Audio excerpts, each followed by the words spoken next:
The problem with you is you're whining like a little fucking baby. What's going on, fam? It's your boy Papa Swolio back for another edition of Ask Papa Swolio. Remember, if you want your question featured right here on the show, just drop in the comments down below with the hashtag AskPapaSwolio, and I will get to them as soon as I can. And don't forget to subscribe to the Daily Swole podcast. It's available everywhere, in the cards, in the description, everywhere, Daily Swole Podcast. And also, you can subscribe to the second channel right here on YouTube, Daily Swole Podcast, for the daily live stream. So I will put those links, and I want to see you, and you can hear me and get your ear holes tickled by El Papa Swolio every single day. Let's get into the first question, and this one is from Rachel A.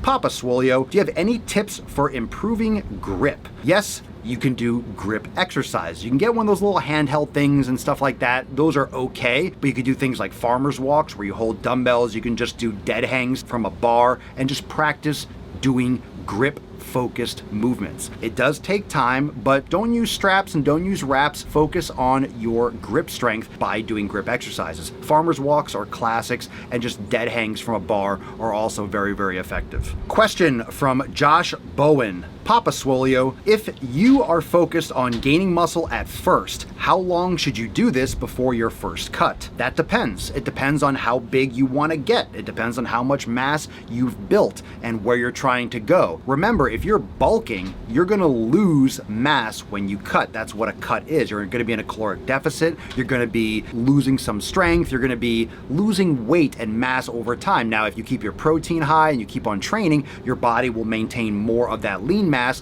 while you cut down on body fat, but you have to make sure you're only in a slight caloric deficit, nothing drastic, so you don't just drop total mass and lean mass as well. How long is a very relative term. It depends on how big you're trying to get. Obviously, if you're trying to put on more size, you want to bulk longer. If you're happy with how much you put on so far and you're fine with cutting down maybe 10, 15 pounds, it doesn't matter. It depends on how big you want to get. So how long is relative to what progress you've seen and where you're trying to go.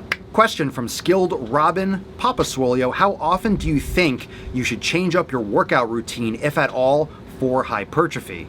First thing, if you're seeing results, don't change anything. Don't change horses in midstream. If you're seeing change and you're making progress, just keep on fucking going. You can change a workout program as frequently as every 3 to 4 weeks, but it's not necessary. The basic exercises work, and if you're just focusing on hypertrophy and just raw mass, you're doing basic exercise, you're doing basic barbell and dumbbell work. So you can change it up a little bit, but you can tweak a couple exercises here and there without changing massive structures to your program. So if you're just swapping out a new exercise week to week, you might think that's changing it up. That's not really changing things up. If you're keeping the rep schemes the same, the general volume the same, your program's pretty much the same. Little mechanical changes with exercises isn't going to make that big of a difference. It's going to make enough difference to stimulate you and to give you some maybe different shape and some different stimulus, but it's not changing your overall goal of hypertrophy. So you can change more frequently, less frequently. In my personal experience, my recommendation would be less changes, harder work, and more progressive overload rather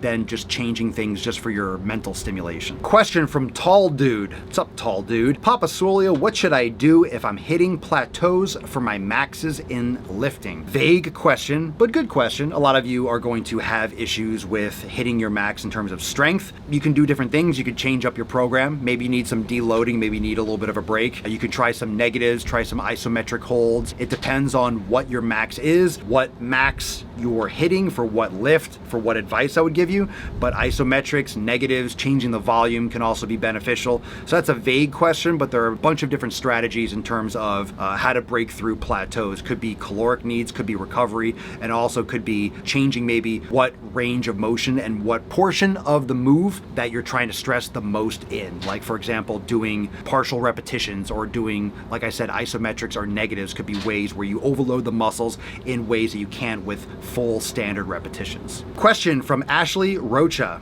Papa Swolio, what's your opinion on hydro training? Hydro training. I noticed mainly older people take this class, but finding doing it once a week has helped with my training. There's benefits to water training. It's just resistance. There's less overload. So older people like that because there's less resistance from gravity and there might be less joint pain, for example. However, that doesn't really bode well for bone density and bone strength because you are creating buoyancy. So you're not getting the same gravitational pull, so you're not overloading your bones enough. So if you are an older person, you should be doing stuff on land so you don't have risks of things like osteoporosis. Now, if you're doing weights in the water, you can still get stress on your bone structure. However, we are humans, we're meant to be on land. So hydro training can be great from coming back from an injury, can be great if you have joint pain because of arthritis and issues caused by gravity and compressive force, but you should do that in conjunction with things on land, maybe yoga or maybe resistance training, spinal loading. That way you're not weakening your bone structure, even though you're still getting cardiovascular benefits and maybe soft tissue benefits from doing stuff in the water. That's definitely a great component, but I don't believe that it should be the only method of training. So sounds like you're doing it once a week. If you see benefits,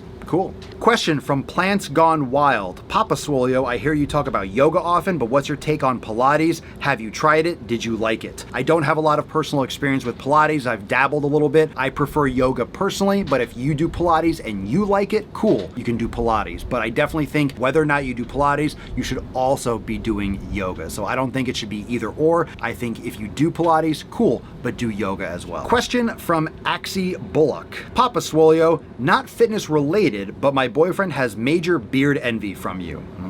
What do you use to straighten your beard? Love your channel so much. Thanks, Axie. I have different beard oils and beard balms. I use one of those little, I think it's like a 1/2 inch straightener because my beard is a hot mess. I love how people say, what do you use, a straightener? You straighten your beard? I've gotten some negative comments about that. It's like, look, I don't know what other people do with their beard, but I know when I wake up in the morning, this is a fucking mess. Like everywhere. You've probably seen it. A lot of times I'll go on my Instagram stories and be like, yo, just beard's a hot mess because I don't really care, but I straighten it. Sure, I put a little oil in it and I straighten it, and very simple. So you can get one of those like $10, $20 straighteners, little 1/2 inch straighteners, piece of cake. Question from Tama Garrett. Papa Swolio, first off, thanks for the awesome content. You're welcome. My question is this: in your opinion, what is the best way to lower body fat percentage while keeping as much muscle mass as possible?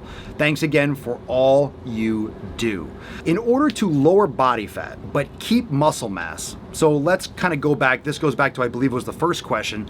If you're trying to bulk, when do you start cutting? If you're gonna start cutting, you need to be in a caloric deficit. However, you wanna make sure that your training and your protein intake are going to match up in the sense that you're going to be giving your body a little bit extra of the nutrients and the contents that it will need to maintain muscle mass. If you stop training as hard, your body isn't going to maintain the muscle mass in the same fashion because there's no need to. If you don't use it, you lose it. And what a lot of people do when they start cutting is they cut too much. They cut like 1,000 calories. They go into these extreme diets where they actually lose muscle mass and body fat. So if you're gonna start cutting, whatever you're doing right now that's helping you gain or maintain, just drop the calories, maybe 250 to 500 total in a day, maybe up your protein intake a little bit, and just go slowly, because the last thing you wanna do is do anything drastic and lose a lot of the hard work that you just put in. So baby steps, do a couple hundred calories, keep that for a week, take pictures, do measurements if you want to, if you're really getting that granular, just see how you go, see how you feel. In my opinion, if you can maintain close to the performance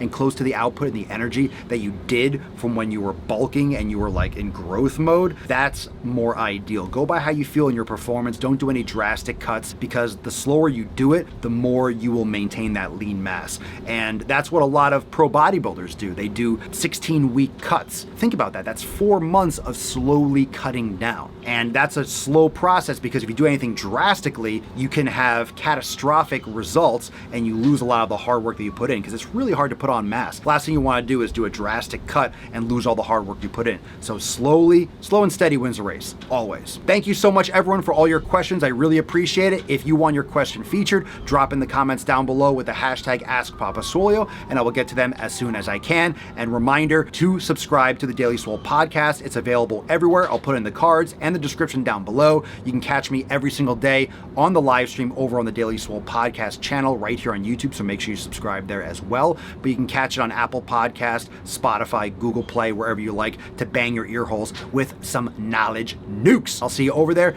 Peace out. See you next time. Click the link, motherfucker! Click the the link. Click the link. Watch another video, like and subscribe. I know you want to. You know you want to. Come on, everyone knows you want to. You love Papa Swolio. You love the man bun. You love the sick bugging gains. You love it. Oh, oh, oh. You love it. Oh, oh, oh, oh, oh, oh.